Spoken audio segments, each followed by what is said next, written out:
Fala galera, beleza? Olha só, os tempos estão mudando. A inclusão avança a passos largos, propiciando que mais e mais pessoas tenham voz e vez no cenário mundial. E isso é ótimo, é claro. Mas será que esta inclusão é sempre justa?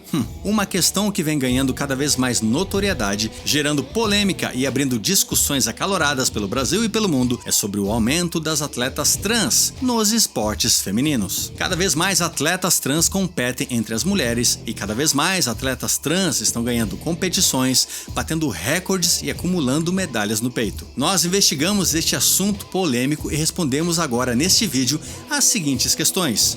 O que são atletas trans? Afinal, as atletas trans possuem ou não vantagens sobre as demais competidoras? O que a ciência diz sobre isso? E, finalmente, o que as competidoras trans e, claro, as competidoras não trans dizem sobre isso? Assista agora no canal Investigando. Em 2019, Cissy Telfer, uma corredora transgênero de 21 anos, quebrou o recorde nacional da NCAA, a Associação Atlética Universitária Nacional dos Estados Unidos, nos 400 metros com barreiras, completando a prova em menos de 58 segundos. Ela se tornou a primeira atleta trans a ganhar um título individual da NCAA, um feito enorme para a competidora que, curiosamente, no ano anterior, disputou e não venceu a mesma prova, porém pela equipe masculina.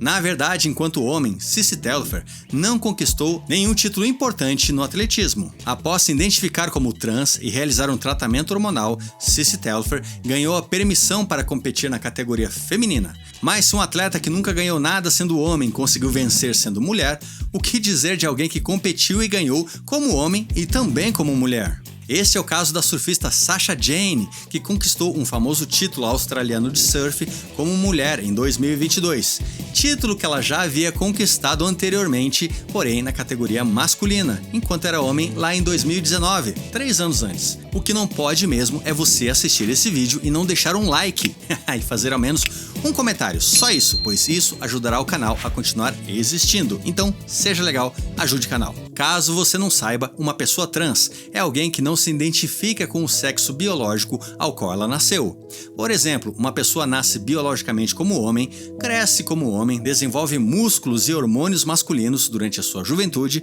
porém, esta pessoa não se sente homem, ela se sente mulher. Já as pessoas que se identificam com o seu gênero de nascimento são chamadas de cisgênero, beleza? É importante ainda informar que a transexualidade não é determinada pela realização de cirurgias plásticas ou de mudança de sexo ou por tratamentos hormonais, nada disso. Uma pessoa pode determinar a sua transexualidade basicamente pelo seu sentimento de pertencer ao gênero diferente daquele do seu nascimento. E este assunto é tão novo e tão polêmico que, até 5 anos atrás, em 2018, a Organização Mundial da Saúde definia a transexualidade como um transtorno mental. Veja você, hoje a transexualidade é considerada uma incongruência de gênero. Sobre as competidoras trans nos esportes, não existe uma regra única e clara sobre o assunto. Hoje em dia, cada organização define os requisitos e regulamentações para a participação de pessoas trans. A NCAA, por exemplo, permite a presença de atletas trans desde que eles tenham completado pelo menos 1 ano de tratamento hormonal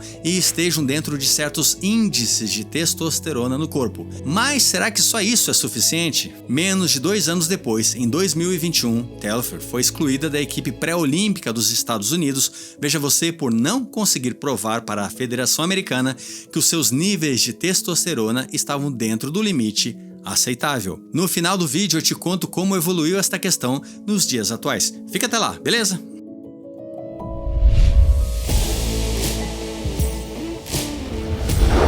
Homens e mulheres são totalmente diferentes na sua composição corporal. A grande responsável por essas diferenças é a testosterona, um hormônio que existe em uma quantidade incrivelmente maior nos homens do que nas mulheres, e especialmente durante a fase da puberdade masculina. A testosterona ajuda no aumento da massa muscular, da densidade dos ossos, na altura e no tamanho dos membros masculinos. É por isso que normalmente os homens são mais altos, mais fortes, mais pesados do que as mulheres. E isso é ciência pura. Teoricamente, pessoas trans que passam pela puberdade na condição de homens e apenas depois disso realizam a sua mudança hormonal teriam ainda assim vantagens definitivas no seu corpo em relação às mulheres de nascimento. A ciência vem realizando estudos sobre essa questão, mas ainda não bateu o martelo definitivo sobre o assunto. Porém, duas características já foram bastante observadas pela ciência. Primeiro, mulheres que realizam o tratamento hormonal continuam com a estatura e o tamanho dos membros, como nas mãos e nos pés. E isso por si só já pode causar um enorme desequilíbrio em favor das mulheres trans. Agora vem a segunda característica. Diversos estudos buscam verificar se existiriam vantagens competitivas para as mulheres trans mesmo após o tratamento hormonal. Várias vezes a massa muscular e a força destas mulheres foram medidas antes e depois deste tratamento hormonal, e os resultados mostraram que mesmo após 3 anos do início do tratamento, certas mulheres, veja você, teriam perdido apenas entre 10 e 15% da sua força original enquanto eram homens. Ou seja, resumindo, teríamos mulheres com corpo de homens e com até 90% da força de um homem competindo contra pessoas que nasceram naturalmente mulheres. E aí, será que é justo? Baseado nestes primeiros estudos, a Federação Internacional de Natação, FINA, anunciou uma nova política que restringe a participação de mulheres trans em provas de natação. Para 71% das 152 nações federadas da FINA que votaram nessa decisão, quem passou pela puberdade em um corpo masculino não pode mais competir em provas femininas. A FINA sugeriu ainda a criação de uma modalidade aberta de competição, onde pessoas trans poderiam competir entre elas de forma justa e igualitária.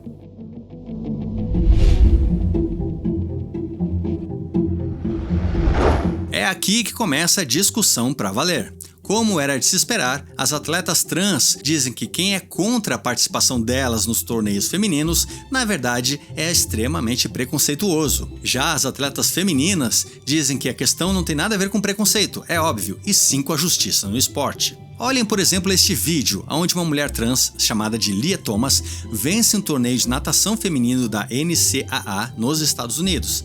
Ela não apenas vence, mas ela destrói completamente as adversárias, chegando muito, mas muito mais à frente do que a segunda colocada. Esta competição viralizou, pois uma foto mostra Lia sozinha no pódio, enquanto as demais competidoras, do segundo lugar em diante, se abraçam e comemoram no pódio.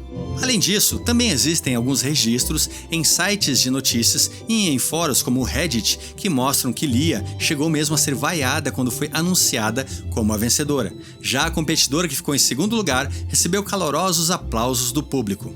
E o Brasil, é claro, tem a sua própria história polêmica. A jogadora de vôlei Tiffany Abreu nasceu como Rodrigo e disputou por muitos anos diversos campeonatos de vôlei masculino no Brasil e na Europa. Então, um dia, Rodrigo mudou o nome para Tiffany e veio jogar no Brasil na Liga Feminina.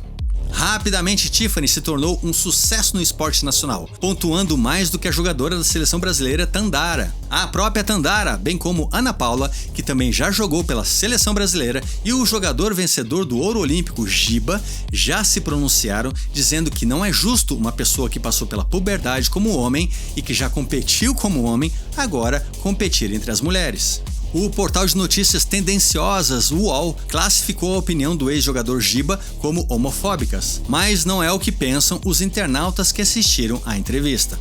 Já a própria Tiffany, quando perguntada sobre a questão, sempre deixou claro que qualquer opinião no sentido contrário, dizendo que ela possuiria vantagens, é na verdade uma opinião homofóbica. O que será que essas pessoas vão dizer caso a ciência conclua de forma definitiva que mulheres trans possuem vantagens sobre mulheres cisgênero? Será que vão apoiar a ciência ou, ciência pra quê?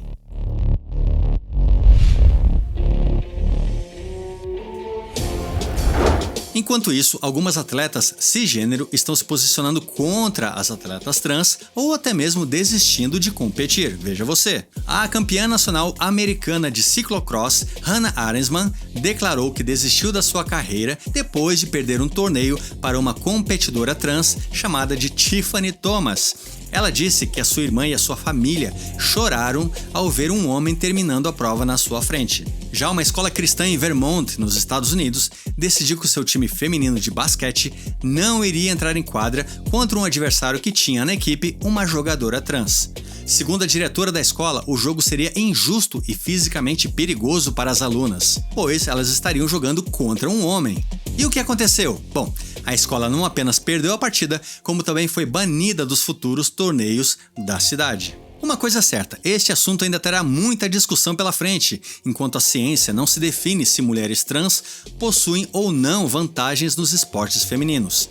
E certamente continuará tendo muita discussão mesmo depois da conclusão final. É uma discussão tão complexa e sensível quanto afirmar que a culpa da violência no Brasil, e em especial nas escolas, é provocada pelos videogames. Pois é, o presidente da República do Brasil fez esta afirmação e conseguiu a desaprovação dos seus opositores, dos seus apoiadores e do seu próprio filho, é verdade.